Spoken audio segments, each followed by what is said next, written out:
యోసేపు ఇంకా చెరసాలలోనే ఉన్నాడు. పాపం చేసినందువలన కాదు, విఫలమైనందువలన కాదు, ఇంకా సరి అయిన సమయం రానందువలన అతడు ఇంకా చెరసాలలోనే ఉన్నాడు. ఈ వారం పరాష మిక్కేత్స్ ఎదురుచూపుతో ప్రారంభం కాబోతుంది. 2 సంవత్సరాలు గడిచిపోయాయి. కలలు లేవు, సూచనలు లేవు, పరలోకం నుండి ఏ విధమైన సందేశాలు కూడా లేవు. ఇదేదో సమయము అంత వృధా అయిపోయినట్లు కాదు, ఇది సిద్ధపాటు సమయం అని పెద్దలు చెబుతారు. ఎందుకంటే దేవుడు మన పరిస్థితులను మార్పు చేయక మునుపు మనలోని మార్పును తీసుకొని రావలసి ఉంటుంది. ఒక్కసారిగా యోసేపు కథంతా మారిపోతుంది. నెమ్మదిగా కాదు, అంచెలంచెలుగా కూడా కాదు. ఆ మార్పు అకస్మాత్తుగా జరుగుతుంది. ఎలా అనగా, ఫారో కలలు కంటాడు. 1 కాదు 2 కలలు కంటాడు.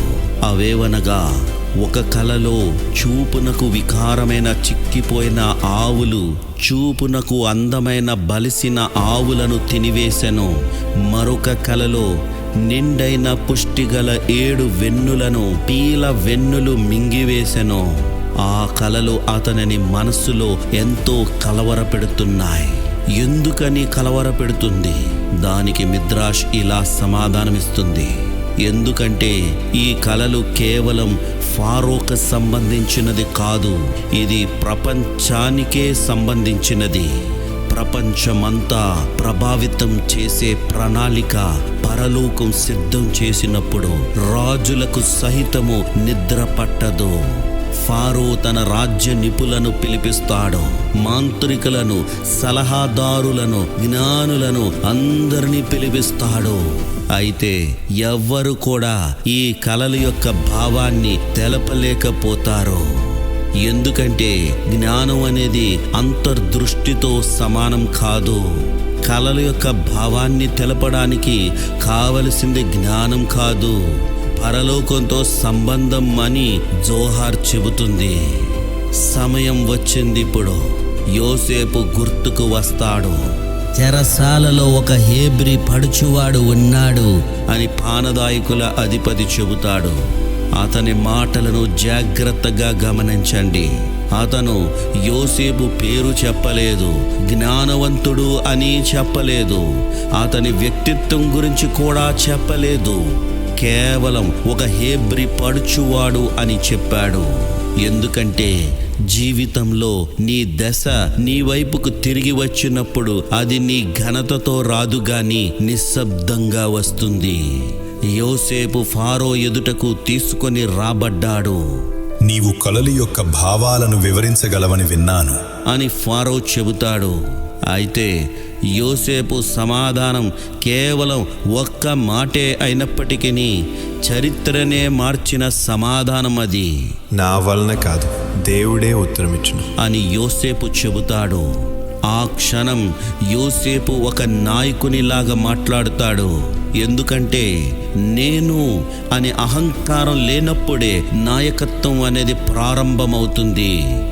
అతనికి సమాధానం తెలుసని కాదు, కానీ ఆ సమాధానం ఎక్కడి నుండి వస్తుందో అతనికి తెలుసు. కాబట్టి యోసేపు కలలను స్పష్టంగా వివరిస్తాడు. వాటి అర్థం 7 సంవత్సరాలు సమృద్ధి మరియు 7 సంవత్సరాలు కరువు అని చెబుతాడు. అయితే అతను అక్కడితో ఆగడు.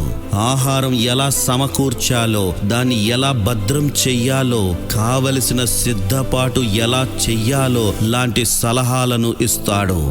ఇదంతా అతను అహంకారంతో చెయ్యట్లేదు గాని బాధ్యతతో చేస్తున్నాడు అని పండితులు చెబుతున్నారు. ఎందుకంటే దేవుడు జరగబోయే భవిష్యత్తును మనకి వెల్లడి చేస్తున్నారు అంటే దాని గూర్చి కంగారు పడమని కాదు గాని దాని గూర్చి సిద్ధపడమని చేస్తున్నారు. ఫారో దానిని వెంటనే గ్రహిస్తాడు.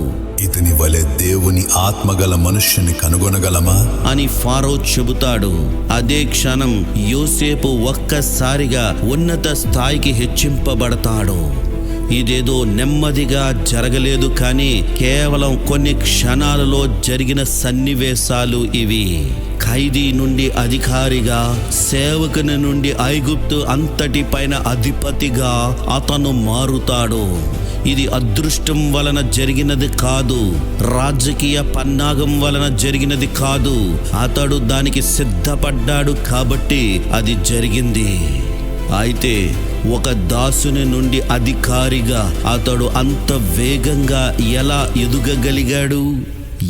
ఎదుగగలిగాడంటే ఒక వ్యక్తి ఒక పని నిమిత్తం పూర్తిగా సిద్ధపడినప్పుడు ఇంకా ఏమాత్రం ఆలస్యం అనేదే ఉండదు. కొన్ని సంవత్సరాలు దేని కొరకు సిద్ధపాటు జరిగిందో అది కేవలం కొన్ని సెకండ్లలోనే మారిపోవచ్చు. ఇదే మిక్కేట్స్ మనకు తెలుపుతున్న రహస్యం.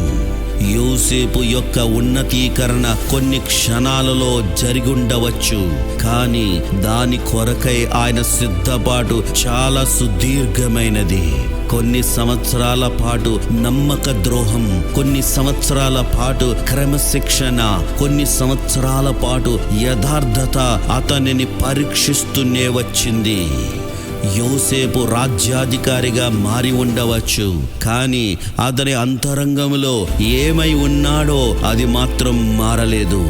అతను ఇప్పుడు రాజా వస్త్రాలు ధరించాడు, కానీ అతని లోపల విశ్వాసం మాత్రం చెక్కు చెదరలేదు.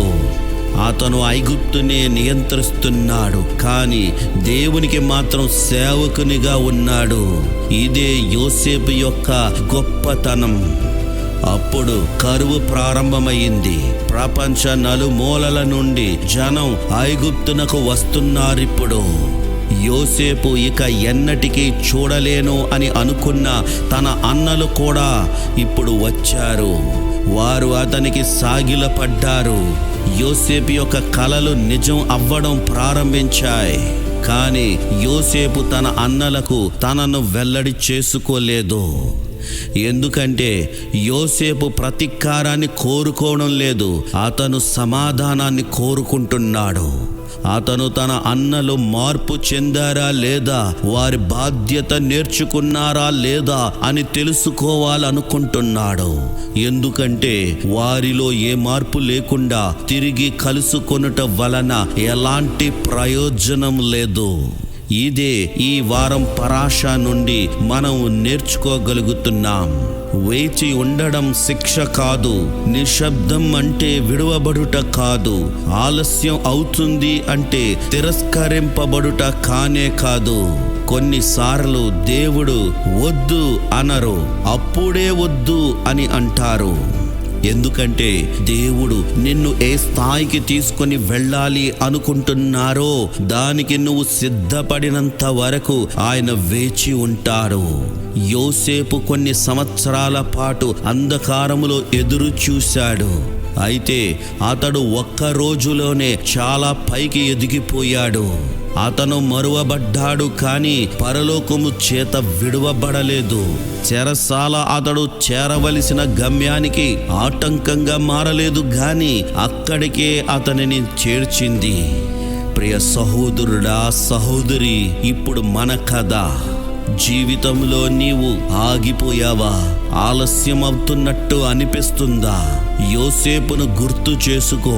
అతని చెరసాలలో బంధించిన అదే దేవుడు అతని కొరకు రాజ్య భవనం యొక్క ద్వారాన్ని తెరిచాడు. నమ్మకంగా ఉండడం నేర్చుకో. ఎవ్వరూ చూడలేనప్పుడు కూడా నీవు యథార్థతతో నడుచుకోవడం నేర్చుకో. అంగీకార మనస్సుతో మౌనంగా సిద్ధపడు. ఎందుకంటే సరైన సమయం వచ్చినప్పుడు ఒక్క క్షణములోనే నీ జీవితంలో పెను మార్పులు జరిగిపోవచ్చు. షలోం.